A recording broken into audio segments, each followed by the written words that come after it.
What's going on today, YouTube? Today we're going to be doing another NFL record prediction slash season overview. This, as you can see, and by you saw by the thumbnail and the title, we are doing the Minnesota Vikings, a team in my favorite team's division. Detroit Lions are obviously one of the better rivals of the Vikings. Obviously, this year the Packers are probably going to be the number one team in that division. Then the Vikings, then the Lions. Hopefully not, but you never know. And then obviously the Bears in the cellar if you watch that video.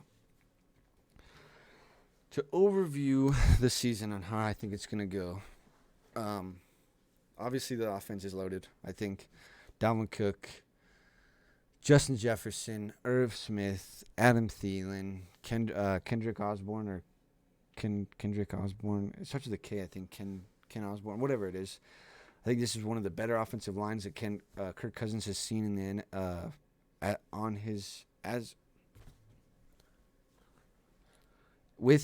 in his time as a Viking. Oh my Lord, I cannot speak. In his time as a Viking, I believe this is one of the better offensive lines that he's seen. Obviously Kirk Cousins, you like that, could come out, or the Kirk Cousins that we all know and love who loses Monday Night Football games and doesn't make the playoffs. Whichever one we see was going to really tell what happens this season, but I think the offense is too loaded for Kirk Cousins to really fail and get another shot at it. You know what I mean? I think that this really could be the year the Vikings, and, everybody, a lot of different people say that in a lot of different years. Vikings, this is their year. They got a loaded roster. But their defense is lacking in very important positions. They still have Eric Kendricks and Anthony Barr, but those guys are aging. They have Harrison Smith, who's obviously aged at this point. They just traded back with the Lions to get Lewis Seen when they could have Kyle Hamilton. I'm not sure. I don't know what their thought process for that was. Obviously, they didn't get that much in return. And then you have Patrick Peterson, who is aged at this point. You have Zadarius Smith, who I believe signed, and then if Everson Griffin plays, you have them coming off the edge, which makes a pretty good edge threat duo. What else? I feel like I'm forgetting someone, but I cannot for the life of me remember who it is. Oh, Alexander Madison is a good RB2. So you got 3 good wide receivers, a good tight end, a good quarterback if he can play like it, and 2, I think I already said 2 good running backs. That is a loaded offense. If Kirk Cousins can seriously play at an above average rate, I think this Vikings team could shock people in the NFC. And as much as I hate to say that, being being a Lions fan, it has to be said. You know what I mean? I have to give teams credit where credit is due. Vikings have spent quite a few years building this team, letting key pieces go to add certain pieces. It hasn't worked in the past. I think it will work this time, especially the addition of Zadarius Smith really, really changes the dynamic of the edge room in Minnesota. But we're going to get to the record. It's in this direction. I forget that I'm switched. Anyway, I'm writing down because if you didn't watch the Lions video, I had to literally sit here and count each time I got through a week to make sure I had the correct record for the Lions. But in week 1, I believe the Minnesota Vikings do win this game against the Packers. I think, like I said in the Packers video, that this is the week the Vikings offense comes out, smacks the Packers defense, and then turns the Packers defense into one of the better units in the league. So I do believe that this is a W. And then, obviously you got the whole Davante Adams thing. What is Green Bay's offensive, identity going to be without Davante Adams and Rodgers at home? Week 2, I think, will be a W against the Philadelphia Eagles. I think that's a fair statement considering, you don't know what you got with Jalen Hurts quite yet. And then the other additions that the Eagles made this season, I think the Vikings offense is really going to carry their team this year. Week 3 against the Detroit Lions is a W, I think. I put that as an L in the Lions video. I think, just the 2.0 of an offense for such a young defense to try and come together on. You got Amani Oruwariye, who's going to be on Jay Jettas, And I don't think that's a very good, matchup. But you don't really have anyone else to cover him. So then week 4 against the Saints, I think will be an L. Yes. No, a W. A win. A win. Jameis Winston is obviously the guy who threw 30 touchdowns, but also the guy who threw 30 picks in the same season.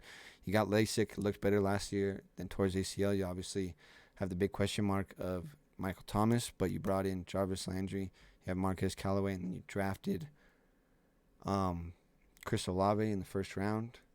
So you got a stacked offense. If Alvin Kamara, is around for most of the season, you could have a very good team this year. You lost Teron Armstead, but you still have Ryan Ramczyk. You still have Cesar Ruiz and Eric McCoy, who are all 3 great offensive linemen. You still have Cam Jordan.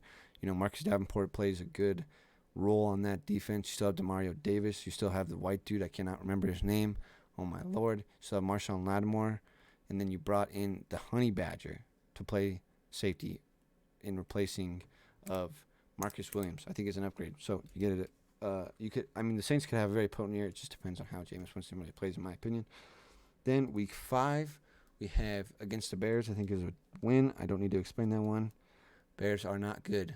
Week 6 at Miami, I think will be an L. I think this will be the real shock. Our first real shock. You know what? No, actually, I'm going to change that.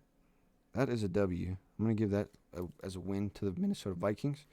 So the Vikings are starting off 6-0 at this point to me. And then week 7 we have a bye, obviously. And then week 8 we're against the Cardinals, and I think that is also a dub. Or no, wait. No, I'm going to put that as an L actually because D-Hop's back at that point. His suspension's over. You have Hollywood Brown. You got to cover Rondale Moore. You got to cover A.J. Green, DeAndre Hopkins. You got to make sure Kyler Murray doesn't rush for 300 yards on you. So that could be a very troubling game. A win against the Minnesota. I'm talking about the Minnesota Vikings against the Washington Commanders. It's late. It's 12:37, so excuse if I have to say things a couple times.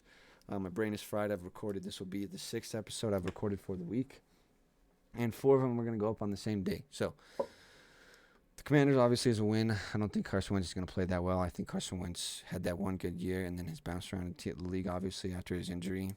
I just don't think he's the same player before he got injured. Week 10 against the Bills, I think, is an L. I don't think that has to be explained very much. Josh Allen's just a different man. I think it's an L against the Dallas Cowboys. I think at this point,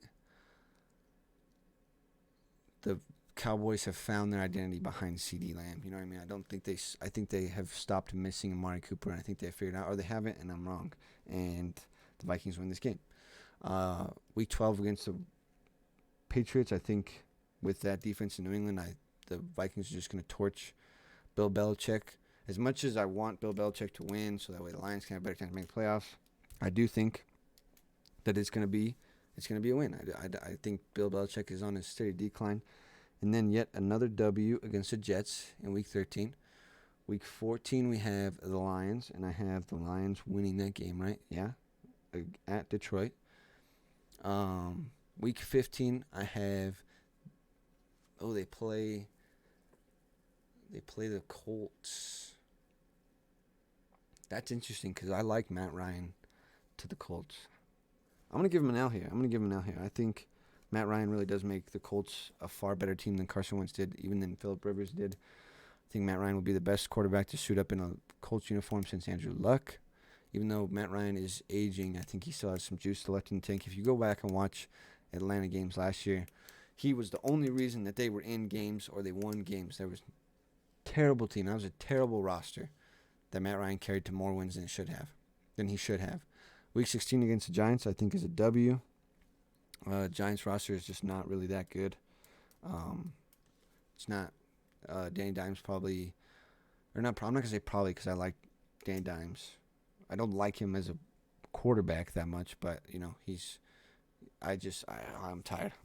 Anyway, week 17 against. I think the Giants have a loaded roster. I think they are terrible at the most important position in the NFL. There we go. Week 17 against the Packers. I obviously have. How do I have So then that would be.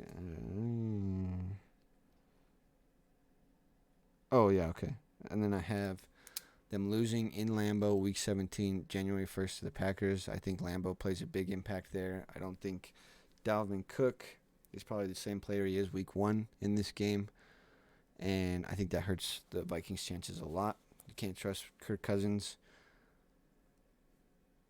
in Lambeau against Aaron Rodgers for maybe possibly vying for a playoff spot at this point.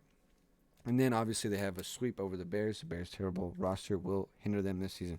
So that leaves